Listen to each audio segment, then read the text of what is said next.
அனைவருக்கும் வணக்கம்.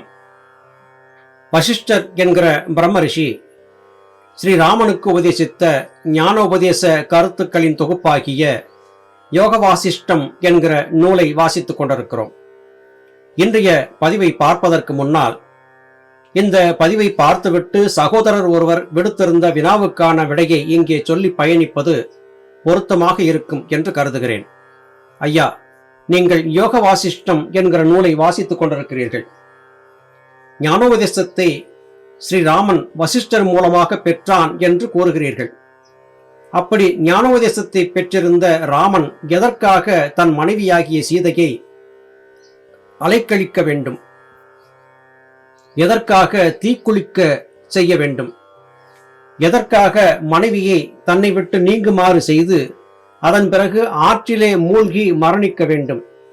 ஒரு ஞானி செய்கிற செயலா இவையெல்லாம்? பொருத்தமாக இல்லையே என்று கேட்டிருந்தார். பொதுவாக ஸ்ரீராமனுடைய அவதாரத்தை பற்றி சொல்லும் போது பகவான் விஷ்ணுவினுடைய மற்ற அவதாரங்களிலே இருந்ததை போன்ற நிலை ராம அவதாரத்தில் இல்லை. கிருஷ்ண அவதாரத்தில் பகவான் கிருஷ்ணராக அவதரித்த மகாவிஷ்ணு எண்ணற்ற சித்தாட்டங்களை புரிந்தார், அதிசயங்களை நிகழ்த்தினார், மாயாஜால வேலைகளை செய்தார். ஆனால் ஸ்ரீராமனாக அவதரித்த மகாவிஷ்ணு சாமானிய மனிதர்களுக்கு இருந்த ஆசை அபிலாஷைகள் கொண்டவராக பிறந்தார். சாமானிய மனிதனாக பிறந்து சாமானியனாகவே வாழ்ந்திருந்து சாமானிய மக்கள் அனுபவிக்கக்கூடிய இன்ப துன்பங்களை தானும் அனுபவித்து இதுதான் உலக நெறி, இந்த உலக நெறியில் இப்படித்தான் வாழ வேண்டும் என்பதை வாழ்ந்து காட்டியதாகவே சொல்லப்படுகிறது. ஸ்ரீராமனுடைய வாழ்க்கை ஒரு தவமாகவே இருந்தது. ஆசாபாசங்களுக்கு அப்பாற்பட்டு இன்ப துன்பங்களுக்கு அப்பாற்பட்டு உலகிலே இருக்கக்கூடிய சாமானிய மனிதர்கள் எப்படி வாழ்கிறார்களோ அவர்களைப் போலவே வாழ்ந்திருந்து ஊரார் உறவினர்கள் சொல்லக்கூடிய கருத்துக்களுக்கு மதிப்பு கொடுத்து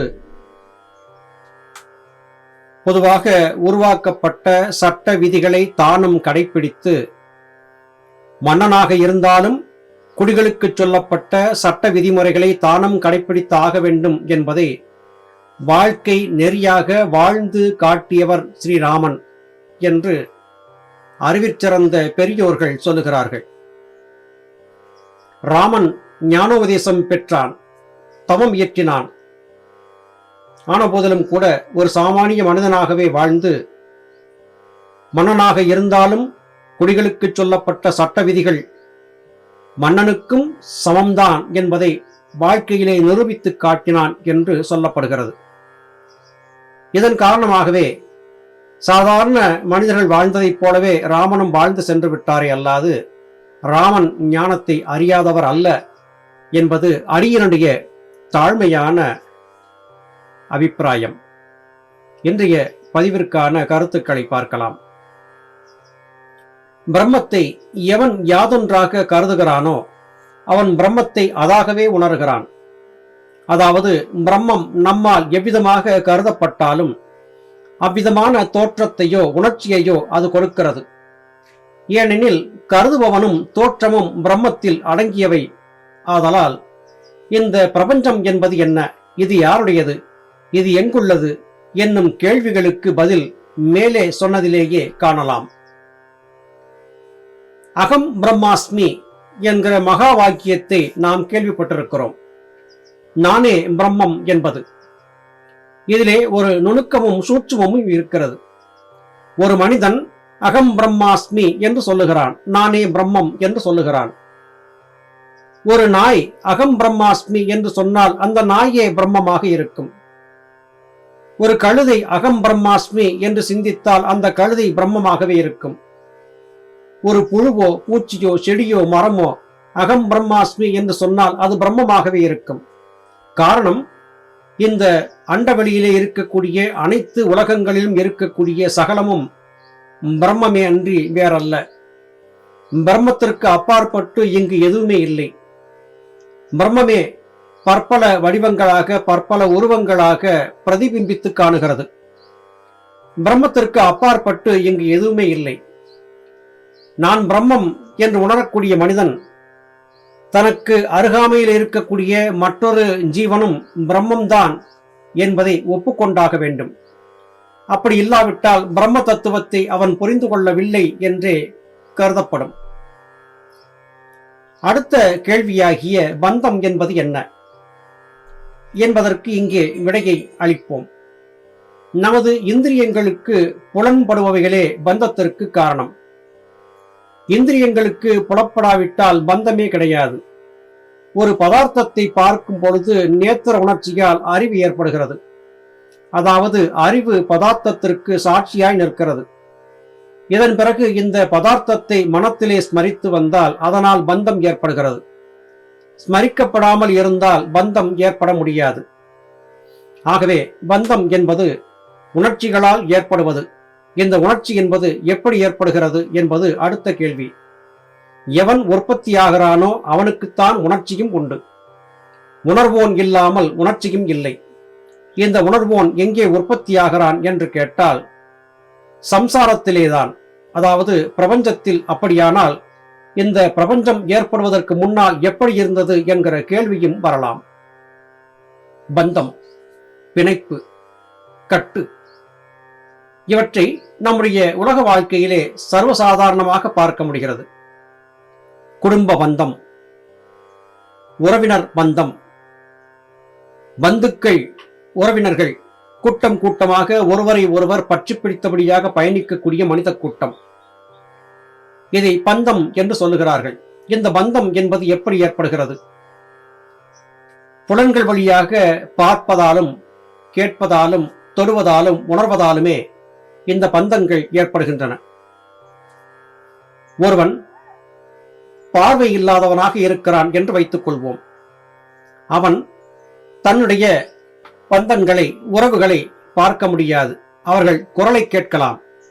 சற்று அதிவுணர்ச்சி இருக்கிற காரணத்தால் தொட்டு அந்த ஸ்பரிசத்தை கொண்டு இவர் இன்னார் என்பதை உணரலாம். அப்படி இல்லாமல் தொட்டு உணரவும் முடியாமல், அவர்கள் பேசும் பேச்சையும் கேட்க முடியாமல், அவர்கள் நமக்கு அருகிலே இருந்தால் அவர்களை நம்மால் உணர முடியாது. காரணம், புலன் அங்கே வேலை செய்யவில்லை. இந்த புலன் இல்லாத காரணத்தால் அருகிலே இருந்தாலும் கூட அவர்களோடு நமக்கு எந்த ஒரு பந்தமும் ஏற்படுவதில்லை. அப்படி என்றால் புலன்கள் வழியாக காணக்கூடிய, கேட்கக்கூடிய, உண்ணக்கூடிய, உணரக்கூடிய இவைகள்தான் பந்தங்களை உருவாக்குகின்றன. இந்த பந்தங்கள் காரணமாகவே நமக்கு வாழ்க்கையிலே மாயை என்கிற தத்துவம் ஏற்பட்டு இந்த பிரபஞ்சத்தை உண்மை என்று கருதி மீண்டும் மீண்டும் பிறந்து இறந்து கொண்டிருக்கக்கூடிய சிக்கலான நோய் என்பது ஏற்படுகிறது. கடைவீதிக்கு செல்லுகிறோம். கடைவீதியிலே எண்ணற்ற பொருட்கள் விற்பனை செய்யப்படுகின்றன. அந்த பொருட்களை பார்க்கும் போது அவற்றை வாங்க வேண்டும், தொட்டு உணர வேண்டும் என்கிற மோகம் ஏற்படுகிறது. அரும்பாடுபட்டு அந்த பொருளை வாங்கி வந்து வீட்டிலே வைக்கிறோம். ஆசை ஆசையாக அந்த பொருளை தினமும் துடைத்து வைக்கிறோம். அதை தொட்டு அனுபவித்து அழகு பார்க்கிறோம். சிறிது காலமாகிறது. அந்த பொருள் நிறம் மங்கி போகிறது, அல்லது உடைந்து போகிறது, அல்லது நம்முடைய ஆர்வத்தை தூண்டக்கூடிய தன்மை இல்லாமல் கெட்டு போகிறது. லவலேசமும் அந்த பொருளை பற்றியதான சிந்தனை இல்லாமல் தூக்கி குப்பையிலே போட்டு விடுகிறோம். அந்த பொருள் கடையிலே இருந்த போது இருந்த மதிப்பு வேறு, நம் கரங்களுக்கு வந்த போது இருந்த மதிப்பு வேறு. அது பழையதாகி போய்விட்டது, பழுதுபட்டு போய்விட்டது என்ற பிறகு அதற்கு ஏற்பட்ட மதிப்பு வேறு. இப்போது அது குப்பையிலே. இது பொருட்களுக்கு மட்டுமல்ல, புருஷர்களுக்கும் பொருந்தும். நாமும் அப்படித்தான். குழந்தையாக இருந்தபோது அள்ளி அணைத்து உச்சி முகர்ந்து ஆசையாசையாக கொஞ்சி மகிழ்ந்த உறவுகள் வளர்ந்து சற்று பெரியவனான போது கெட்ட நின்று நலம் விசாரிப்பதோடு ஒதுங்கிக் கொள்கிறது. இன்னமும் காலம் கடந்து முதுமை என்பது ஏற்பட்ட போது இந்த கிழத்துக்கு என்ன வேலை என்று சொல்லி ஒதுங்கிச் செல்கிறது. இன்னும் சற்று வயது அதிகமாகும் போது ஆர்வம் காட்டாமலும் அன்பு காட்டாமலும் அருவருத்து ஒதுங்கிச் செல்கிறது. இதுதான் பந்தம். இந்த பந்தம் என்பது நிலையானது அல்ல. இது மாறிக்கொண்டே இருக்கக்கூடியது. இந்த பந்தத்தின் மீது பற்று வைத்துத்தானா இத்தனை காலம் என் வாழ்க்கையை தொலைத்தேன் என்று மரண நாளை எண்ணியபடியாக காத்திருக்கக்கூடிய முதியவரிடம் கேளுங்கள், அவர் சொல்வார். பிரபஞ்சம் உற்பத்தியாகும் முன் எப்படி இருந்தது என்றால், ஒருவன் சொப்பனத்திற்கு பிறகு நல்ல நித்திரையில் என்ன காட்சியை காண்கிறானோ அது போலவேதான். அலை அடங்கின சமுத்திரம் போல் கம்பீரமான காட்சி. அங்கே பிரகாசமும் இல்லை, இருளும் இல்லை, எல்லாம் அடங்கி ஒடுங்கி அமைதி கடல் போல் நிற்கும். வாக்கிற்கும் மனத்திற்கும் எட்டாத சாஸ்வதமான ஸ்திதி. விவகாரத்தின் பொருட்டு இதைத்தான் பல பெயரிட்டு பிரம்மம் என்றும் ஆத்மா என்றும் சித்து என்றும் சொல்லி வருகிறோம். ஆழ்ந்து உறங்குகிறோம், கனவற்ற உறக்கம். அந்த உறக்கத்திலே நாம் எங்கே இருந்தோம் என்று சிந்தித்து பார்த்தால் விடை இல்லை. ஏதோ ஒரு வித்தியாசமான உலகத்திலே நாம் இருந்தோம். உறங்கும் போது கனவு காண்கிறோம். அந்த கனவிலே பற்பல விதமான காட்சிகள் வருகின்றன. காட்சிகள் நம்மை ஆனந்தப்படுத்துகின்றன, துக்கப்படுத்துகின்றன, கோபப்படுத்துகின்றன, பயப்படுத்துகின்றன, இப்படியெல்லாம் ஏற்படுகின்றன. அந்த காட்சியிலே ஏற்பட்டவை உண்மை என்றே கருதி இருந்தோம். அந்த காட்சி நம்மை பந்தப்படுத்தி வைத்திருந்தது. ஆனால் நித்திரை நீங்கி எழுந்த போது அந்த காட்சி குறித்தான சிறிய மனக்குழப்பம் இருந்தது. நேரம் செல்ல செல்ல அந்த கனவு காட்சி என்பது மறைந்து போய்விட்டது. நிகழ்காலத்திலே பார்த்து கொண்டிருக்கக்கூடிய காட்சியிலே நாம் நம்மை இணைத்துக் கொண்டு விடுகிறோம். இது ஒவ்வொருவருக்கும் அன்றாடம் நடந்து கொண்டே இருப்பதுதான்.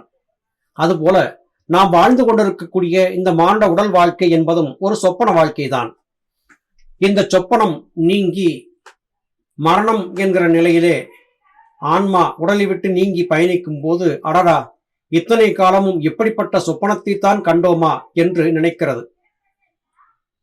சிறிது நேரம் அந்த சொப்பனத்தை பற்றி சிந்தித்தபடியாக இருக்கிறது. அதன் பிறகு மெல்ல மெல்ல ஆன்மாவிற்கு அந்த சொப்பனத்தை குறித்தான எண்ணங்கள் மறைந்து போகின்றன. இதுவரையிலும் உறவுகள், சொந்த பந்தங்கள் என்று நினைத்திருந்த எல்லாமே மெல்ல மெல்ல மறந்து போகின்றன. மறதி என்பது ஏற்பட்டு முடிந்தான பிறகு மறுபிறவி என்பது கிடைக்கிறது. இப்போது முந்தைய பிறவியின் தொடர்புகள் எதுவுமே இல்லை. மறுபடியும் ஒரு உறக்கம், மறுபடியும் ஒரு புத்தம் புதிய கனவு. இப்படித்தான் நம்முடைய உடல் வாழ்க்கை சென்று கொண்டிருக்கிறது. கடற்கரை ஓரத்திலே கடல் அலைகள் வேகமாக தாக்குகின்றன. ஆனால் ஆழ்கடல் அமைதியாக இருக்கிறது. கரை ஓரத்திலே அலை வீசக்கூடியதை பார்த்து கடல் ஆக்ரோஷமானது என்று கருதக்கூடியவன் ஆழ்கடலுக்கு செல்லும் போது இது என்ன தடாகம் போல அமைதியாக கிடக்கிறது என்று எண்ணுகிறான். உலக வாழ்க்கை ஆர்ப்பரிக்கும் அலை வீசக்கூடிய கடலின் கரை போன்றது. ஆழ்கடல் என்பது ஆன்மா தங்கியிருக்கும் இடம் போன்றது. அனுபவம் வரும்போதுதான் இது உண்மை என்பது தெரிய வரும். மீண்டும் அடுத்த பதிவிலே உங்களை சந்திக்கிறேன். அதுவரையிலும் நன்றி, வணக்கம்.